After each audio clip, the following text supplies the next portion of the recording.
On va commencer notre petite séance spéciale. Donc, je vais d'abord laisser la parole au directeur de l'IRD, ensuite le président du gouvernement, et puis je serai le dernier à intervenir. Merci.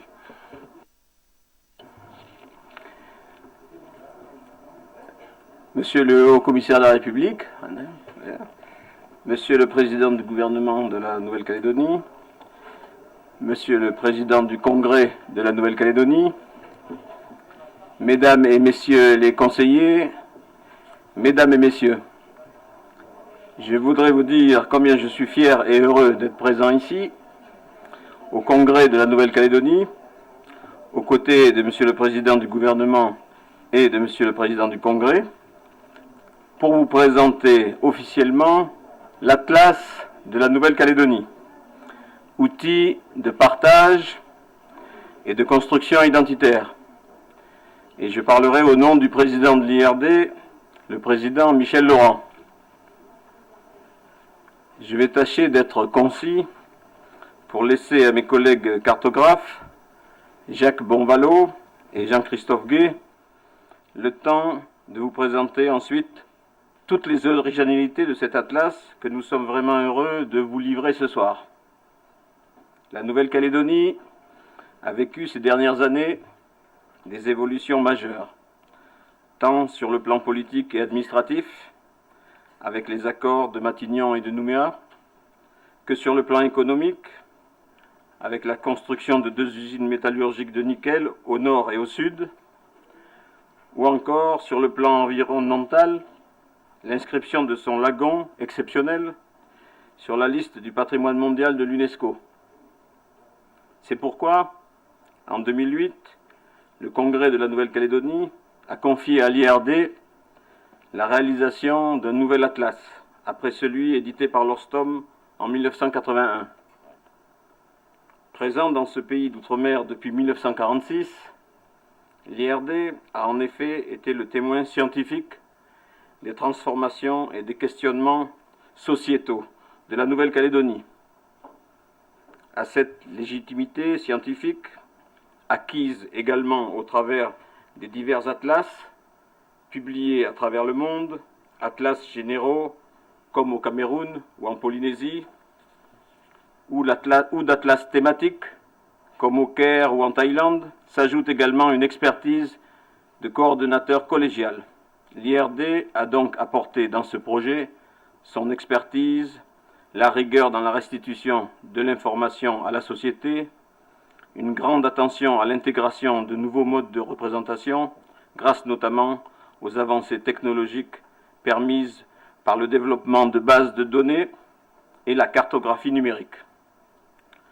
Nous avons aussi tenu, selon la demande reçue du Congrès, à rassembler tous les chercheurs, les universitaires, en particulier calédoniens, et tous les services de la Nouvelle-Calédonie qui ont, par leur savoir et leur recherche, d'une expression cartographique adaptée, contribué à réaliser cet atlas. C'est d'ailleurs dans cet esprit de mutualisation des connaissances que nous avons mis en place, sous la houlette du CCR, le Comité consultatif de la recherche, piloté par le Congrès, le CRESICA, ce pôle de recherche, d'enseignement supérieur et d'innovation calédonien, rassemblant l'ensemble des institutions de recherche et d'enseignement supérieur du territoire. L'Atlas, cette œuvre commune, aborde le contexte régional, l'histoire, la géographie, le patrimoine naturel, la population multiethnique, l'économie et la culture mélanésienne. C'est un véritable recueil scientifique qui propose un état des connaissances. Mais c'est aussi un ouvrage qui se veut didactique, accessible à un public curieux. Il peut être utilisé dans les établissements scolaires, de l'école primaire à l'université, mais aussi par tous les services techniques, les élus et les décideurs. La cartographie ne sert pas seulement à faire de la géopolitique, elle sert aussi pour tout un chacun à admirer davantage de beaux paysages en comprenant mieux comment ils sont construits. Puisse donc cet atlas remplir sa mission d'ouvrage de référence et contribuer ainsi au développement harmonieux de la Nouvelle-Calédonie.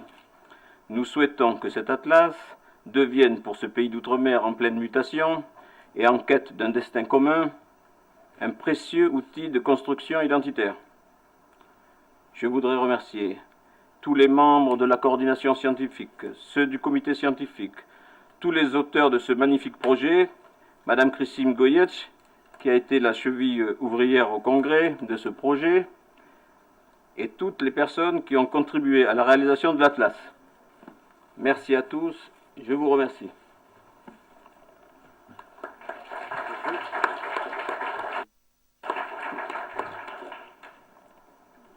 La parole est maintenant au président du gouvernement. Bien, Monsieur le Président, merci. Donc, je salue toutes les personnes qui sont ici et les différentes personnalités. Alors, en écoutant le directeur de l'IRD expliquer, je me faisais la réflexion que finalement, quasiment tous ceux qui sont ici ont travaillé à la réalisation de cet ouvrage. Mais c'est vrai qu'ils ont eu le temps parce que ça a duré quelques années. Alors, on est tous très contents et très fiers de cet atlas, mais je me disais aussi que un atlas comme ça, hein, ça paye pas en politique. Hein. Ben oui, parce que regardez le nombre de présidents du Congrès qui ont circulé depuis. Donc ça démarrait avec Simon Loécotte. Ensuite, j'ai dû, il me semble, prendre la suite de Simon Loécotte. Ensuite, ça a été Pierre Faugier. Ensuite, ça a été Rocco Vittor. Puis maintenant, Gérard Poadja. C'est-à-dire que je me disais que pour faire un bon atlas, il faut quelques bons présidents, quoi, finalement. C'est ça la recette. Voilà. Alors, je dis ça en plaisantant, mais j'ai suffisamment travaillé avec vous pour savoir que c'est pas facile. Hein. C'est pas facile, c'est long, ça prend du temps, il faut savoir ce qu'on fait, ça évolue. Après, il y a les directions de Nouvelle-Calédonie qui ont été beaucoup sollicitées, mais certaines d'entre elles ont été un peu longues. Hein, voilà, je m'en souviens. Ouais.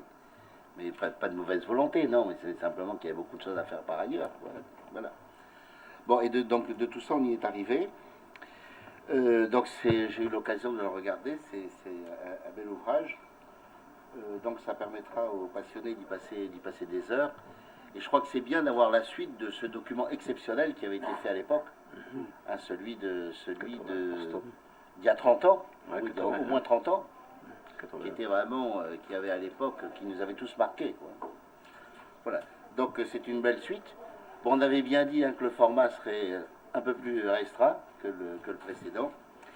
Mais il nous conviendra maintenant, n'est-ce pas, Monsieur le Président du Congrès, de bien diffuser ça gracieusement dans nos établissements scolaires, nos centres de documentation, nos bibliothèques, au CES, pour qu'ils puissent mieux mûrir leurs avis, par exemple, etc., etc. Voilà. Bon. Donc moi, je voudrais surtout remercier tous ceux qui ont travaillé avec abnégation. Vous, cher monsieur, hein, parce que à des moments, ça vous a paru long aussi, hein. Oui, oui. Oui. Vous êtes venu combien de fois en Calédonie pour cette affaire? 8 fois. 8 fois, oui. Et voilà. Bon, donc félicitations à tous et bravo. Et merci, voilà une très bonne chose de faite. Merci.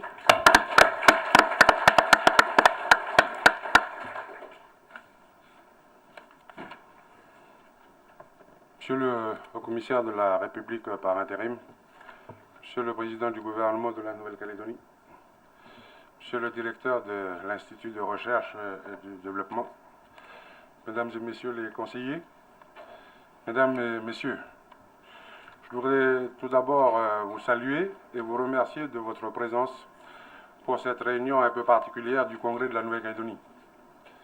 Je voudrais ensuite vous dire que je suis très heureux et aussi très fier de vous accueillir ici avec le président du gouvernement et le directeur de l'IRD pour vous présenter officiellement en avant-première l'Atlas de la Nouvelle-Calédonie. Cet ouvrage très attendu que vous avez sans doute découvert en rentrant ici est l'aboutissement de près de 10 ans d'un travail remarquable réalisé par les équipes de l'IRD, locales et nationales, en particulier Elisabeth Habert, Jacques Bonvalot et Jean-Christophe Gué, les services de la Nouvelle-Calédonie, les experts calédoniens reconnus dans leur spécialité et des artistes locaux.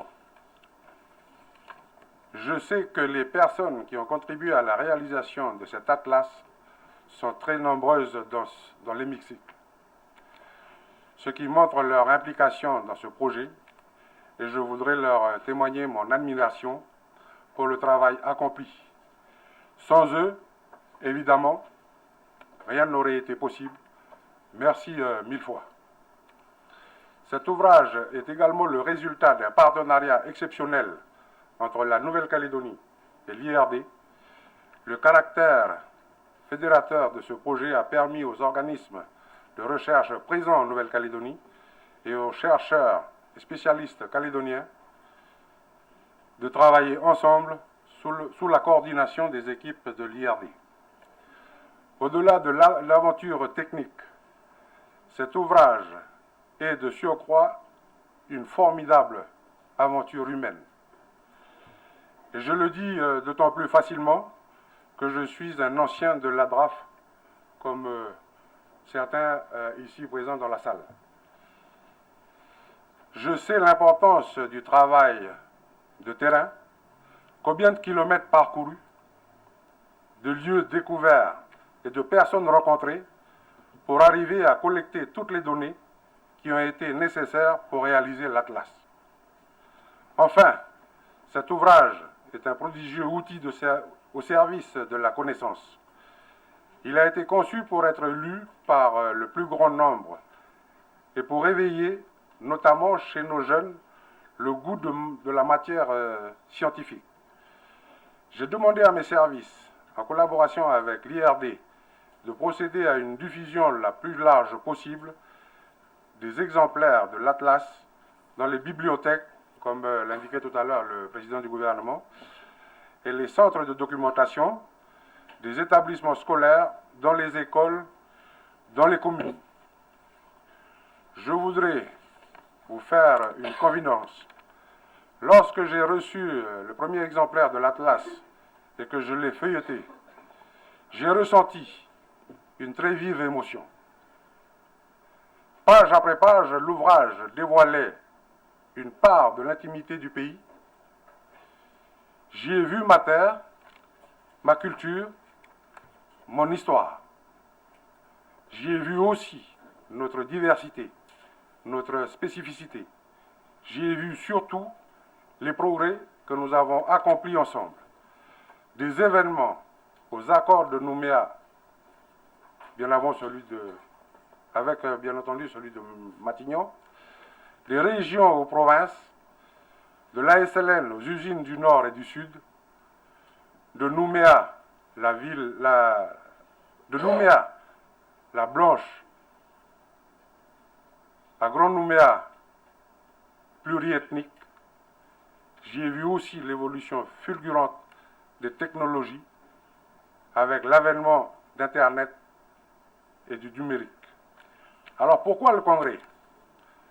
Tout simplement parce que le Congrès qui est à l'initiative de ce projet, plus précisément, c'est le Conseil consultatif de la recherche, organisme placé sous l'autorité du président du Congrès, qui a proposé d'abord d'actualiser le contenu de l'Atlas de l'Orstom de 1981, puis devant l'ampleur de la tâche de refondre totalement l'ouvrage. À plusieurs moments clés de la réalisation de l'Atlas, lorsque les difficultés apparaissent insurmontables, c'est le Congrès qui a redonné l'impulsion nécessaire pour remettre le projet sur de bons rails. Par exemple, en mettant à disposition de l'IRD une jeune géographe, Céline Chauvin, qui est là aujourd'hui, et qui a effectué le travail de terrain dont j'en parlais tout à l'heure. C'est la raison pour laquelle je voudrais rendre hommage ici à mes prédécesseurs, à la présidence du Congrès.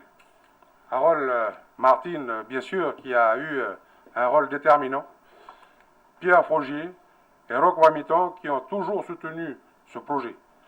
Je voudrais également remercier Christine Goyetch, qui a été la cheville ouvrière au Congrès et au Conseil consultatif de la recherche de ce projet.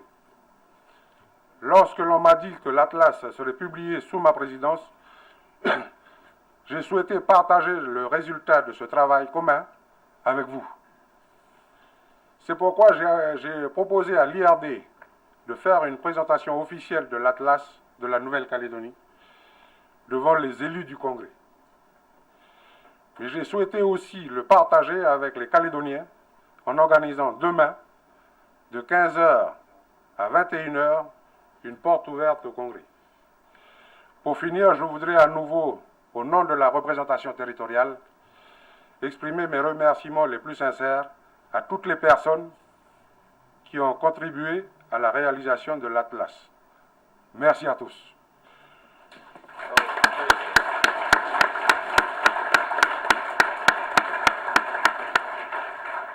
Je vais maintenant demander à Jacques et à Jean-Christophe, nos deux animateurs de l'IRD, de nous présenter en détail ce magnifique ouvrage. Merci.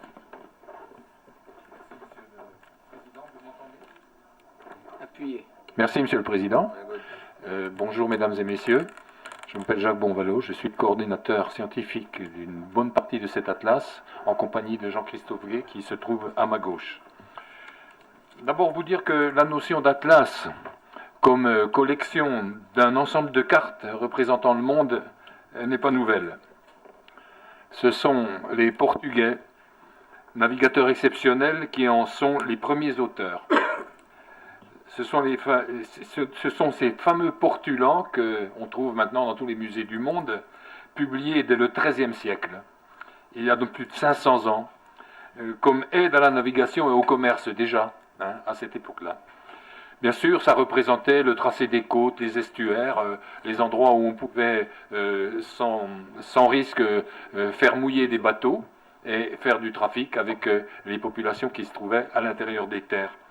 C'était donc des cartes, déjà une première notion de la topographie. Ensuite, il y a eu un ensemble de recueils de cartes topographiques qu'on a appelées encore récemment les cartes d'état-major. Et une bonne partie des cartes ont toujours servi à faire la guerre, comme le disait un géographe célèbre français. Et donc, mais on me dit, moi, lorsque je parle et que je dis que je m'occupe d'un atlas, on me dit « Ah, tu fais des cartes ». Oui, je fais des cartes, mais il n'y a pas simplement des cartes topographiques, il y a aussi tout un ensemble de cartes qui représentent des vérités diverses, des chiffres divers, qu'on appelle des cartes thématiques. Et je passe la parole à Jean-Christophe qui pourrait nous dire quelques mots sur ces cartes thématiques. Oui, donc effectivement, on n'a pas fait le travail de la DI3T. Hein. On s'est attaqué à un atlas thématique, c'est-à-dire qui porte sur des thèmes particuliers. C'est une approche cartographique qui est particulière, qui est plus récente que les cartes topographiques ou les cartes maritimes, puisque ce sont des cartes qui sont nées à la fin du XIXe siècle et qui ont tout de suite été des objets de manipulation d'information. Donc ce sont des cartes qui paraissent simples, mais qui doivent être très réfléchies, de manière à ce que le cartographe cherche à représenter sans orienter la compréhension du phénomène. Il est très facile avec des cartes thématiques d'orienter la compréhension des phénomènes. Donc notre souci d'abord a été d'avoir l'approche la plus neutre possible lorsqu'on devait représenter des phénomènes, la plus démonstrative, mais la plus neutre possible.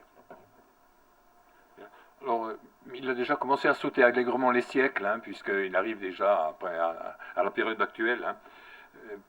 J'en arrive aux années récentes, donc, avec la politique d'aménagement du territoire, puis la régionalisation en France.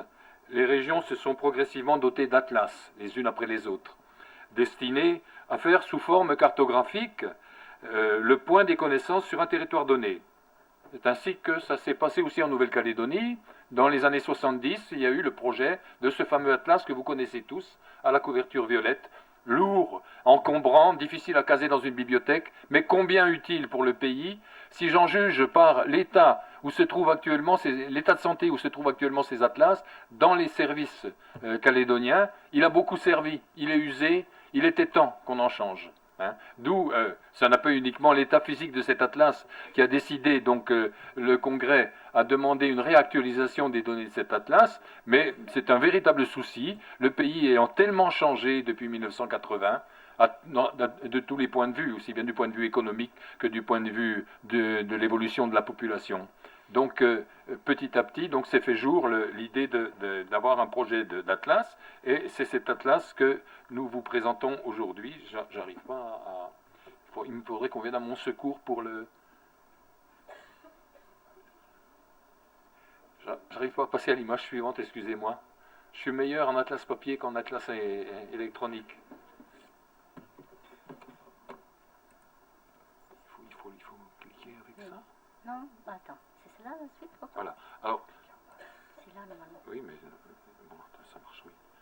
Alors voilà, ça c'est la première page de l'atlas que vous voyez là, qui est apparue sur des affiches diverses, avec le titre plus une œuvre d'auteur qui a été commandée par le Congrès et qui a été payée à l'artiste par le Congrès.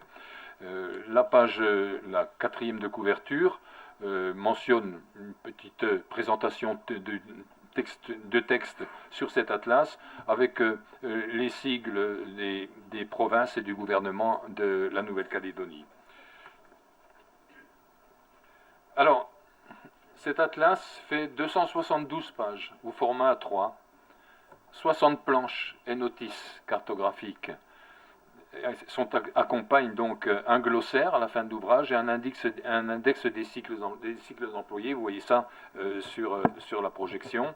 Il pèse plus de 3 kilos, ce qui est un petit peu lourd déjà à porter. Il vaut mieux le garder dans la bibliothèque et le poser directement sur son bureau pour l'ouvrir, à condition d'avoir un bureau quand même déjà assez important. Alors, il est organisé en 5 grands chapitres, illustrés chacun d'un bandeau différent, qui est aussi une œuvre d'artiste. Vous voyez près du chapitre, sur le chapitre 1, à la gauche du chapitre, vous voyez le premier des bandeaux, une couleur différente pour chaque chapitre, vous les voyez qui défilent les uns après les autres.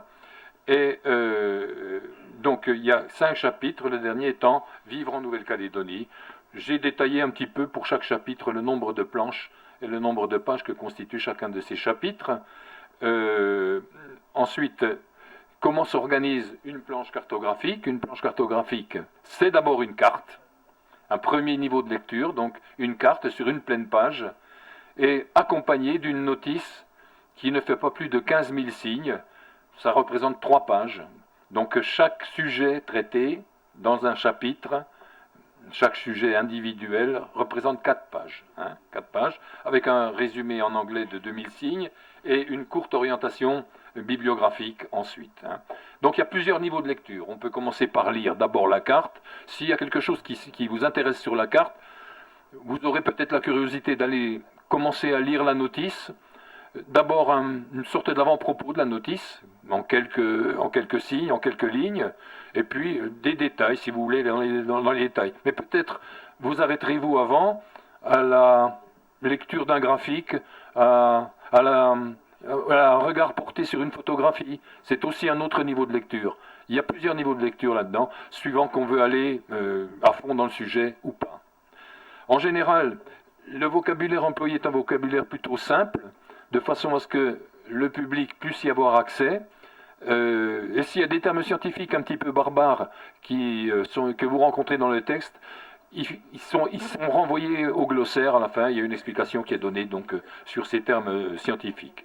On a une courte bibliographie aussi. Si quelqu'un veut aller plus loin et se dire « mais qui a écrit sur tel sujet ?» il peut aller trouver dans les 5 références bibliographiques qui accompagnent chaque chapitre et chaque planche, il peut aller trouver donc des renseignements supplémentaires sur des publications qui se trouvent dans toutes les bonnes bibliothèques de la Nouvelle-Calédonie.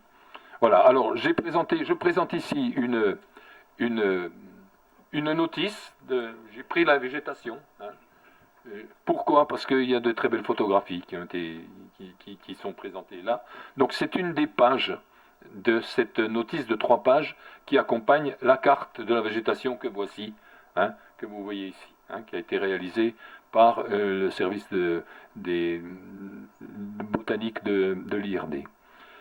Voilà, donc l'organisation, c'est toutes les planches, c'est systématique, hein, c'est systématique, vous avez une planche cartographique et trois pages de notices, sauf pour quelques sujets qui nous ont paru plus importants, dont en fin de première partie, sur le milieu naturel, un sujet sur l'aménagement des milieux naturels, enfin les milieux naturels et leur aménagement et leur protection. Ça nous a paru essentiel d'avoir là beaucoup plus de détails, donc c'est une double carte. Il y a deux cartes, il y a deux planches cartographiques avec une double notice, donc avec 6 pages de notice. Voilà. Alors, tout à l'heure, on a souligné la durée du programme. Effectivement, la gestation de ce bébé a été quand même un petit peu longue, pour diverses raisons.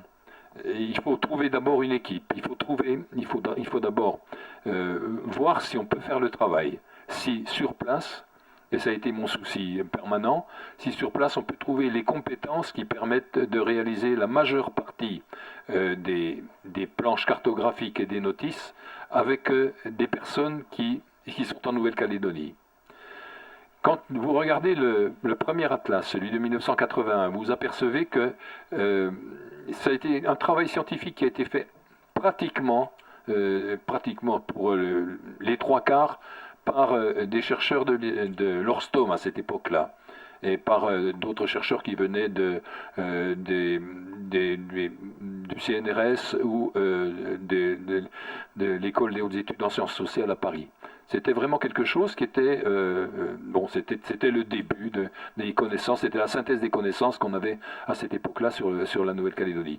Depuis, beaucoup de choses ont changé, il y a des compétences qui se sont faites jour en Nouvelle-Calédonie, et donc 40 à 45% des auteurs de cet ouvrage sont des personnes qui appartiennent au service de la Nouvelle-Calédonie ou aux institutions travaillant en Nouvelle-Calédonie, en dehors donc des grandes centrales scientifiques qui exercent dans le pays. Hein. Donc j'ai d'abord fait un rapport de faisabilité que j'ai présenté au Conseil consultatif de la recherche en 2006. Le Conseil consultatif de la recherche, dont je remercie ici le président de l'époque, M. Harold Martin, nous a donné des fort bons conseils sur la constitution d'un comité scientifique. Qui a été formé à parité par des personnes travaillant ici dans les services de la Calédonie ou travaillant à l'université, et des personnes provenant de l'extérieur, mettant des services des grandes centrales scientifiques travaillant aussi sur le pays. Hein. Donc on a eu, il y avait un représentant d'IFREMER, un représentant de l'IAC, un représentant de l'Institut Pasteur, un représentant de l'Université de Nouvelle-Calédonie, et de l'autre côté, il y avait 3 chercheurs confirmés de l'IRD qui sont présents d'ailleurs ici, et un représentant du CNRS. Donc voilà, la constitution d'un conseil scientifique, chargé bien sûr de m'aider, et de Jean-Christophe Gué, à valider la qualité scientifique de ce qui nous était présenté par les différents auteurs. On s'est dit qu'il pouvait y avoir aussi peut-être parfois des différends qui devaient se régler d'une autre façon entre chercheurs, entre nous-mêmes, coordinateurs scientifiques, et les auteurs. Et on a eu l'idée de constituer un comité de suivi de 3 membres, qui n'est jamais intervenu parce que ça s'est tellement bien passé, dans l'harmonie des deux côtés, et ça s'est tellement bien passé qu'on n'a jamais été obligé de faire appel à ce comité de suivi de 3 membres, constitué donc par l'ex-directeur du centre IRD, Fabrice Collin, de Madame Favier, responsable de la communication de l'IRD en France, et Yves Magnier, un ancien congressiste qui malheureusement n'est pas avec nous aujourd'hui. Voilà. Alors, l'équipe de réalisation, un chef de projet chargé donc du fonctionnement du projet, qui est présente ici, qui s'appelle Madame Elisabeth Habert, et 2 coordinateurs scientifiques, votre serviteur ainsi que notre ami Jean-Christophe Gué ici. Alors, les étapes de réalisation, c'est quand même quelque chose qui a duré longtemps. Il a d'abord fallu que les auteurs potentiels que j'avais contactés nous confirment qu'ils voulaient bien travailler, et je les remercie tous. Ça a été un travail bénévole, hein. Il n'a jamais été question d'argent entre nous, sauf pour une personne qui était un professeur de l'université de Metz, à qui j'ai dit au revoir, puisque tu veux de l'argent, tu n'en auras pas, hein. Donc, moi je remercie ici tous les gens, tous les auteurs, qu'ils soient de l'IRD comme de la Nouvelle-Calédonie, pour le travail accompli bénévolement. Et toujours dans la bonne humeur, et peut-être pourriez-vous les applaudir.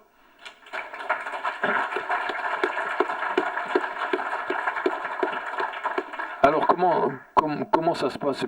Les coordinateurs scientifiques sont chargés d'être aussi des ogres, un petit peu, des gens pas faciles, hein, des gens qui ont dans la tête un calendrier, qui n'est pas forcément celui de ces auteurs bénévoles qui tous ont des professions autres que celles pour lesquelles qui nous permettent de les solliciter, mais pas les solliciter tous les jours quand même. On va pas les harceler tous les jours, leur dire attends, quand est-ce que tu vas rendre ton travail, hein? Donc on est obligé d'aller doucement dans ce travail-là. Donc en général, il y a d'abord la remise d'un premier projet par les auteurs. Alors ce projet, c'est un texte. Alors ce texte, il est plus ou moins long. Il y a des auteurs qui peuvent s'exprimer de façon très courte, mais il y en a d'autres aussi qui sont très longs. Hein, qui ont besoin de beaucoup de phrases, beaucoup de mots pour exprimer ce qu'ils ont envie de dire. Mais il faut sabrer. Il faut sabrer et il faut supprimer ce qui est en trop. Et vous savez, je vous le disais hier soir, Monsieur le Président, lorsque vous demandez à un chercheur de supprimer une virgule, il vous dit que ça déforme sa pensée. Hein. Donc, il faut faire attention. Il faut prendre tout cela avec des pincettes et réussir à trouver un accord avec le chercheur en question ou la personne qu'on a été trouvée pour telle ou telle notice. Alors ça se passe plus ou moins bien, mais je vous grâce des détails qui ne sont pas toujours très agréables à raconter. Alors il y a un premier travail donc de cartographie. Vous verrez en bas que certains auteurs nous fournissent déjà des brouillons de cartes, mais tout le monde ne sait pas faire une carte. Il y a énormément de gens qui sont extrêmement compétents pour la collecte des chiffres, mais qui après se disent comment je vais représenter ça de façon cartographique, pour que les gens comprennent ce que je voulais dire. Hein. Et donc c'est à nous de les aider, en particulier les services de l'IRD cartographique qui proposent une maquette de carte qui doit être à ce moment-là agréée par l'auteur, et c'est comme ça que ça se passe. Alors donc on a une élaboration d'un document d'auteur. Et c'est à ce moment-là qu'intervient le comité scientifique qui s'est réuni 9 fois, 8 fois de façon réelle ici en Nouvelle-Calédonie, et une fois ou 2 fois, je ne me rappelle plus exactement, sous forme de vision-conférence entre la France et la Nouvelle-Calédonie. Alors, le comité scientifique donne son avis, il donne son visa s'il trouve que le travail est satisfaisant, et il propose des modifications. Donc il y a un retour à ce moment-là encore à l'auteur. L'auteur nous dit non, ça va pas, etc. Enfin, vous voyez, il y a eu un dialogue constant entre l'auteur qui peut durer, pour certaines planches cartographiques et notices, qui a duré plus d'une année, le dialogue. Hein. On n'est pas les uns à côté des autres, on a pourtant Internet qui nous permet d'aller très vite, mais ça va beaucoup plus. Pour vous donner une idée des allers-retours, au minimum, on était à 10 allers-retours, donc 10 versions du texte. Hein, et au maximum, j'ai regardé, on a un texte avec 28 versions pour arriver donc à la version aboutie. Ça vous montre le degré d'évaluation et toutes les étapes qu'il a fallu suivre pour arriver au produit final. Ensuite, alors arrive la validation. L'auteur nous donne son bon à tirer. Nous, on s'essuie la sueur qui goutte sur notre front depuis longtemps. Hein. Et puis, donc, c'est à ce moment-là que intervient le travail éditorial classique avec la relecture typo, la mise en page, l'harmonisation générale de l'ouvrage, puis le bon à tirer qui est donné, définitivement. Puis après, ça part à l'imprimerie. Et là, si on a le courage, ça se passe la nuit en général. On va regarder sortir les planches, là, comme ça. Et on est content de les voir sortir. Hein. Lorsque tout le travail, toute la collecte des planches a été faite. Donc là, c'est le travail final et on est content. C'est pas tout à fait encore le travail que vous voyez là, parce qu'il y a tout l'aspect de reliure. Reliure difficile à faire sur un ouvrage de ce format-là, en format qu'on appelle à l'italienne, parce qu'il y a des porte-à-faux importants. Et donc il faut une reliure extrêmement solide. Et c'est une des parties de la confection de l'ouvrage qui coûtait extrêmement cher. Alors, on va maintenant vous montrer quelques cartes. Vous dire qu'il y a des cartes qui n'existaient pas dans la précédente édition en 81, et pour cause, parce qu'il y avait des problèmes qui n'existaient pas non plus à ce moment-là. Il y avait déjà des cartes sur la mine et le minerai, mais on a décidé de privilégier quand même cet aspect nickel important de la Nouvelle-Calédonie et de présenter une planche cartographique et sa notice pour chacune des 3 industries. Hein. Donc les industries du nickel qui vont vous être présentées tout de suite. Ensuite on verra, il y a eu une carte très intéressante qui a été faite aussi en matière d'histoire contemporaine sur les événements des années 1980. On va vous la présenter aussi très rapidement. Et puis, qui fait une des originalités du travail et qui a été faite à la demande du Congrès des 2 associations de maires que j'avais rencontrées à l'époque, une carte, une planche cartographique de chacune des communes. Hein. Donc, voilà la première carte. C'est sur Cognambo. On a choisi Cognambo parce que c'était un projet qui me paraissait intéressant. Et ça me paraissait d'autant plus intéressant que la chargée de communication de l'entreprise est quelqu'un, je suis de Besançon. À Besançon, il y a un centre de linguistique appliquée important. C'était une Indonésienne qui a fait ses études de langue à Besançon et qui habitait mon quartier. Donc, elle avait pour moi quelques qualités, vous voyez ce que je veux dire. Et puis, le projet Cognambo est tellement beau du point de vue démonstration, entre la montagne, la plaine, le dragage du chenal, à côté toute la ferme éolienne, etc. Il y a plein de choses à dire là-dessus pour un géographe. Et donc, j'ai choisi de vous montrer Cognambo aujourd'hui. C'est les mêmes techniques sont employées pour la Goro, hein, Vallée Nouvelle-Calédonie, et pour la SLN, l'opérateur historique de la Nouvelle-Calédonie. Vous pourrez regarder tout ça d'ailleurs dans les atlas que vous avez devant vous. Hein. Alors, voici la deuxième que nous avons pensé vous montrer, c'est celle sur la Nouvelle-Calédonie contemporaine. Et Jean-Christophe va vous en dire quelques mots. Oui, alors c'est une carte qui est tout à fait inédite, puisque c'est une carte qui essaye de recenser toutes les exactions et les délits, les meurtres lors de cette période troublée de la Nouvelle-Calédonie. C'est un collectif d'historiens qui a travaillé sur cette carte. À la tête duquel il y avait Olivier Houdan et dans laquelle il y avait M. Barbanson, Sylvette Boyer et Ismet Kurtovitz, qui ont abouti à cet inventaire qui est pour la première fois présenté, donc où on voit à la fois les lieux, les meurtres, les barricades, les déplacements forcés de population. Donc c'est vraiment une carte tout à fait nouvelle qui a demandé un gros travail de la part des historiens et puis aussi peut-être que ça sera l'objet de débats sur la requalification de cette période. Donc les historiens se posent la question de est-ce qu'il faut encore appeler cette période événement ou autre chose. Donc d'où le titre problématique de cette planche. Vous voyez, événement ou guerre, mais il y a peut-être d'autres solutions. Voilà. Vous dire que les couleurs qui apparaissent là sur cette projection ne sont pas les bonnes couleurs. Et vous pouvez le voir dans les atlas que vous avez devant vous. C'est la projection, je pense, qui dégrade un petit peu les couleurs. Hein. Alors, un exemple de cartographie des communes, d'une des feuilles. Hein. Et Jean-Christophe, je passe la parole à Jean-Christophe. Oui, alors la partie communale de l'atlas est une partie tout à fait originale, puisque l'atlas précédent, celui de 81, était un atlas purement thématique. Il n'y avait que 5 à 6% des cartes qui étaient sur des bases territoriales, donc qui portaient sur des territoires, essentiellement le Grand Nouméa et quelques bourgs de brousse. L'atlas d'aujourd'hui est un atlas dans lequel 20% des planches portent sur des territoires. Des planches sur le Grand Nouméa, 4 planches, VKP bien sûr, les centres de brousse et toutes les autres communes qui sont traitées, toutes les communes ont une carte. Ce qui a demandé un gros travail de terrain que nous avons effectué avec Céline Chauvin essentiellement, et puis Tana Potiarois qui est ici. Hein. Donc on a parcouru à peu près 40 000 km en Nouvelle-Calédonie, on a visité plus de 150 tribus, on est allé dans toutes les îles habitées, sur toutes les communes, on avait quelques phobies, pas des phobies, mais surtout des manies, on a chronométré tous les temps de parcours entre tribus et mairies, de manière à produire pour la première fois des cartes en isochrone, ce qu'on appelle en isochrone, c'est des temps de trajet, hein, au niveau communal et aussi au niveau de la Nouvelle-Calédonie. Et ça sera dans le DVD qui sortira dans quelques mois, on vous en parlera peut-être plus tard.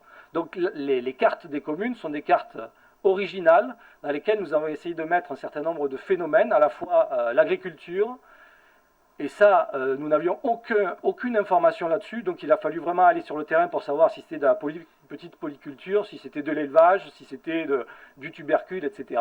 Qu'on faisait.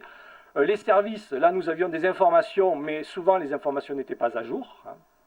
Et d'autres éléments que vous voyez sur la carte, notamment le tourisme, le foncier, en particulier la distinction entre foncier coutumier et foncier privé, le cadastre minier, etc.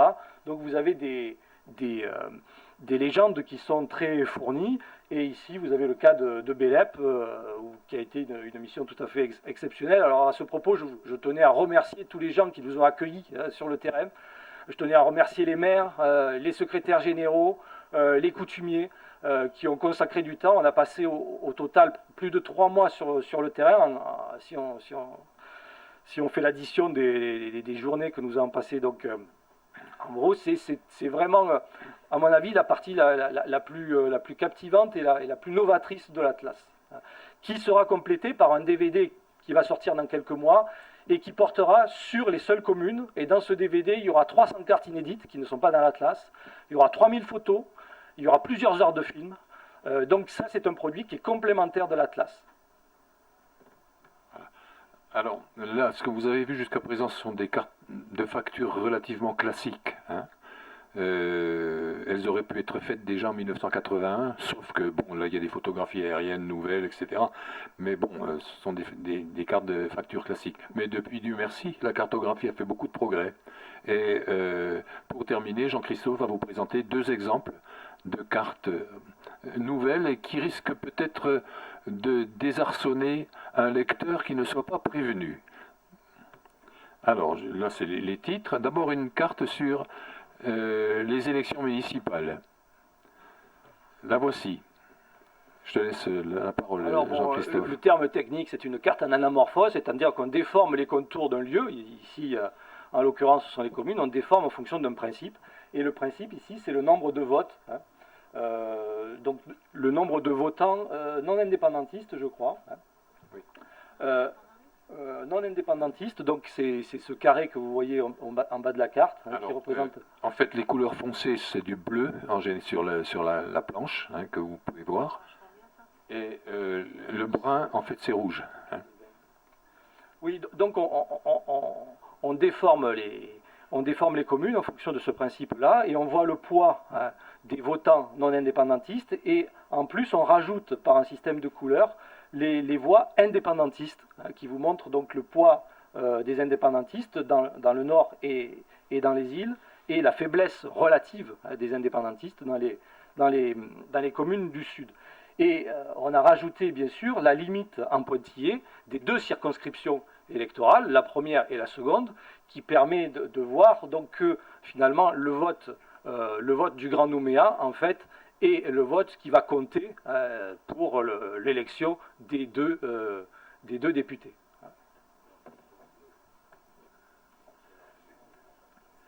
Bien, alors ça, c'est une carte qui peut ouvrir une discussion très, très, très vive et très passionnée. Je crois que ce n'est pas encore le lieu maintenant. Et voilà une deuxième carte qui risque encore plus de vous désarçonner, parce que vous y verrez la position de Nouméa qui n'a rien à voir avec sa position réelle. Alors, c'est une carte qui analyse les temps de parcours au départ d'Ouvéa, de Wadrilla, la mairie d'Ouvéa. Et donc vous avez un cercle concentrique des temps de parcours en heures, hein, 1, 2, 3, 4, 5. Et on a déformé la carte de manière à ce que la carte corresponde à ces temps de parcours. Ce qui fait qu'on a une Nouvelle-Calédonie qui est inversée dans la mesure où vous voyez que face à Ouvéa, nous n'avons plus la côte Est, mais la côte Ouest. Étant donné que pour aller sur la côte Est, il faut passer par la côte Ouest, donc en termes de distance kilométrique, la côte Est est plus proche d'Ouvéa, mais en termes de distance temps, la côte Est est plus loin de Nouméa. D'où le fait d'où cette représentation tout à fait inédite, hein, ce renversement de cet effet de façade, hein, la côte ouest est face à Ouvéa. Vous voyez donc les... Qu'est-ce que se trouve là? Ouailou, Canala, Yalafo. Voilà, Yengen et... Non, enfin, les localités de la côte est se trouvent là, et Nouméa se trouve là, assez proche donc de... Comment?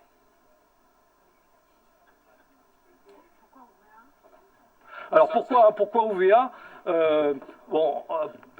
C'était parce que ma collègue à côté de moi est d'Ouvéa. Oui. Voilà. Donc on a choisi, je savais par avance qu'elle serait à côté de moi, donc c'était pour lui faire plaisir.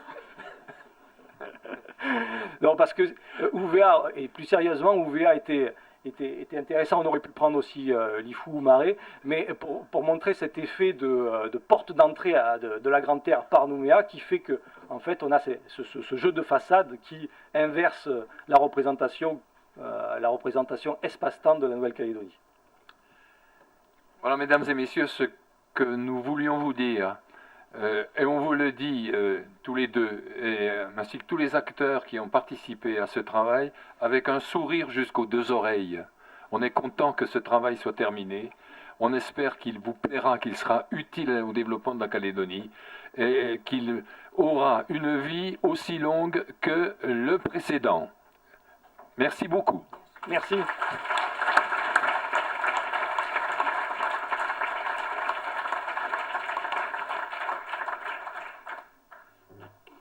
Encore une fois, merci infiniment. Et j'invite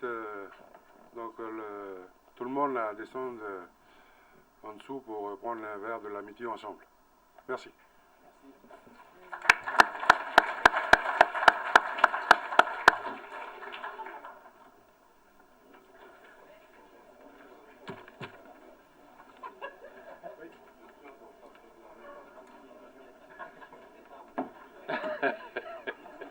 Oui, bon, faut pas l'espérer quand même. Hein.